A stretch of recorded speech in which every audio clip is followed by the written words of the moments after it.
Alors, je voudrais laisser la parole à Aquila, qui est la vice-présidente de laïcité, de l'association Laïcité pour tous. Aquila va nous parler de la question de la refonte des temps d'activité périscolaire, les TAP, à l'école. Merci Aquila.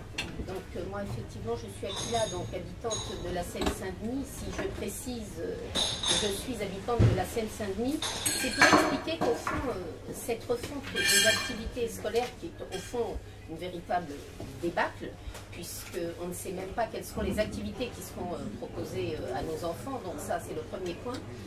Et ce qui me chagrine plus particulièrement à l'école, c'est d'une part cette refonte des activités scolaires avec, je veux dire, un flou total sur ce qui sera proposé à nos enfants, et d'autre part le fait qu'en tant que parent d'élève, puisque je suis aussi parent d'élève dans le collège de ma fille, j'ai pu constater que le département de la Seine-Saint-Denis était le véritable laboratoire d'expérimentation de cette idéologie de la déconstruction. D'ailleurs, si j'emploie le mot déconstruction, c'est que ce mot est repris dans un document donc, qui est une délibération du Conseil régional d'Île-de-France, donc à travers justement la possibilité, enfin le financement d'associations à hauteur de 205 000 €, qui vont donc avoir pour objectifs principaux d'extirper et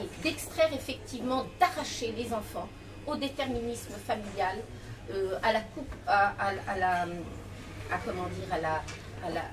la propriété qui appartient véritablement aux parents, l'éducation, ce que les enfants veulent transmettre ce que les parents veulent transmettre à leurs enfants, et ça c'est inadmissible. L'État n'a pas à s'ingérer dans des questions qui relèvent absolument pas de sa compétence.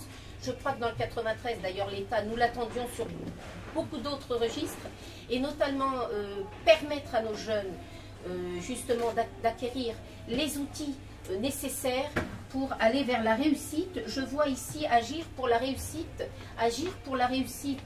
et l'égalité de nos jeunes. Ça n'est certainement pas en essayant d'instaurer dans leur tête le flou par le biais donc de cette théorie, de cette idéologie du genre, qui est d'ailleurs largement installée, puisque des exemples concrets, nous avons la crèche Bordarias à Saint-Ouen, nous avons Judith Butler qui a été invitée en 2008 à l'université Paris 8 pour la grande prêtresse de la théorie du genre.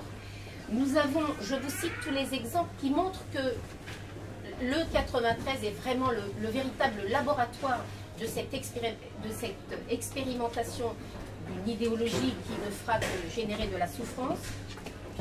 Donc nous avons dans les écoles et des associations donc, qui interviennent et financées largement par le Conseil régional d'Île-de-France, dans un contexte où, il ne faut pas l'oublier, les gens sont en souffrance, les gens se soulèvent, sont exaspérés.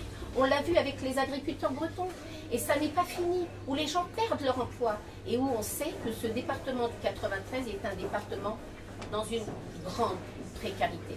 Donc voilà, moi je continue avec la manif pour tous, parce que je reste persuadée que cette idéologie est une idéologie mortifère et qui n'apportera aucun bénéfice à nos jeunes. Nous attendons de les tirer vers le haut, vers l'excellence, de leur donner, d'axer les efforts notamment sur l'apprentissage du français. Ça vous fait sourire, mais c'est une nécessité dans notre département pour mieux les préparer à aller vers la réussite. Voilà. La manif pour tous est effectivement très fermement opposée à la diffusion de l'identité de genre en lieu et place de l'identité sexuelle.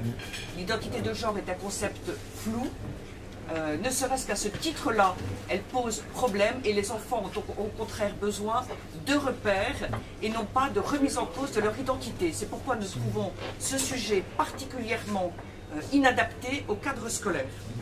C'est autre chose à l'université, mais nous parlons bien du cadre scolaire.